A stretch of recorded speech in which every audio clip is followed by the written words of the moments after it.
जय Hind cadets. NDA 1 2026 का अभी पेपर हुआ है और उसमें मैंने काफ़ी वीडियो देख रहा हूँ, कई बच्चों ने मुझे भेजा भी, तो उसकी वजह से क्वेरी तुम्हें सॉल्व करना, इसका सलूशन देना बहुत ज़रूरी था कि यूपीएससी वर्सेस टीचर्स चल रहा है इस टाइम, कौन गलत है ये तुम्हें बताना।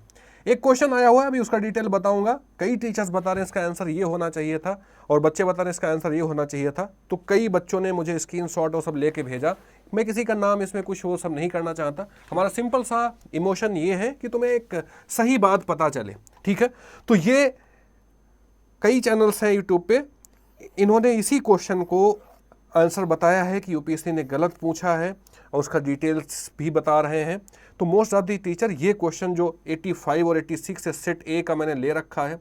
सेट ए का 85 और 86 क्वेश्चन सेट ए का, उसका आंसर ये लोग बता रहे हैं कि इक्वल साइन भी होना चाहिए। जितने यूट्यूबर हैं ये बता रहे हैं ग्रेटेस्ट इंटीजर इसमें होना चाहिए, इक्वल होना चाहिए।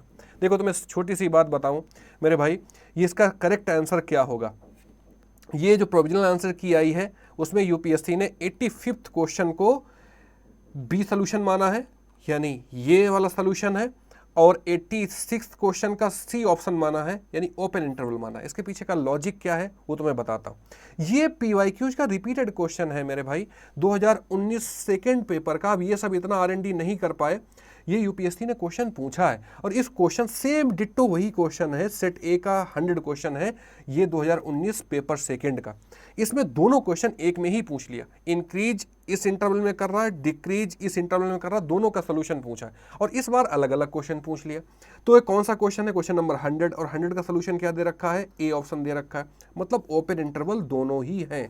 इसका लॉजिक क्या है, रीजन क्या है, ये सब डेफिनेशन तो बता रहे हैं जितने टीचर्स बता रहे हैं, लेकिन पूरी बात नहीं बता रहे। बोल रहे हैं कि केवल अगर इंक्रीज और डिक्रीज करता है, स्ट्रिक्टली में केवल ग्रेटर देन लेस देन लेते हैं, और अगर केवल इंक्रीजिंग डिक्रीजिंग होता है तो हम इक्वल भी लेते हैं। बात बिल्कुल सही, इक्वल भी लेते हैं भाई, ले रखा है इक्वल, लेकिन हम फंक्शन इक्वल लेते हैं। जो एक्स की वैल्यूज होती हैं वो हम ओपन इंटरवल में लेते हैं भाई साहब। ये बात भी तो देखो, यहीं पे भी लिख रखी है ना बगल में ही, और उसका उसने रिमार्क भी दे रखा है। एनसीईआरटी की मैंने लिया है और ये 12th क्लास की एनसीईआरटी है, 6-7 चैप्टर है, उसी से लिया। बोला है कि there is more generalised theorem which states that interval excluding, बोला है एक्सक्लूडिंग द एंड पॉइंट, मतलब लेना नहीं, उनको निकालना है। And f is continuous in the interval, then f is increasing. Similarly, excluding end point is decreasing. देखो केवल इंक्रीजिंग और डिक्रीजिंग की बात कर रहा है और दोनों में एक्सक्लूड कर रहा है, यानी 2 पॉइंट हमें नहीं लेने। ये तो ये डेफिनेशन की बात हुई। मैं सिंपल से लॉजिक से तुमको बताते हैं, अगर दोनों एंड पॉइंट हम इंक्लूड कर लेंगे किसी इंटरवल के, तो यहाँ पे तो इनफाइनाइट स्लोप्स एग्जिस्ट करते हैं, यानी dy dx एग्जिस्ट ही नहीं करता है, तो हम इंक्रीजिंग डिक्रीजिंग कैसे बता पाएंगे, ठीक है ना।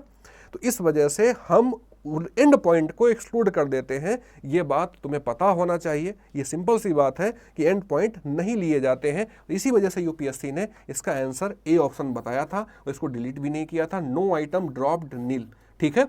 और इस बार भी ये प्रोविजनल आंसर की मैं जो दे रखा है और ये जो मार्केट में यूट्यूबर बता रहे हैं वो मुझे लगता है मैं इसका यही ऑप्शन लेट कर रहा हूँ, बी ऑप्शन। मैंने तुम्हें लॉजिक भी बताया, इसमें भी ओपन इंटरवल लेट कर रहा हूँ। ये सब बता रहे हैं ए ऑप्शन होगा, डी ऑप्शन होगा, ये गलत है। अब जनता क्या कहती है तुम कमेंट में इसको बताओगे कि तुम्हारे अकॉर्डिंग क्या सही है, तुम्हें क्या लगता है कि जो मैंने लॉजिक बताया है वो सही है नहीं सही।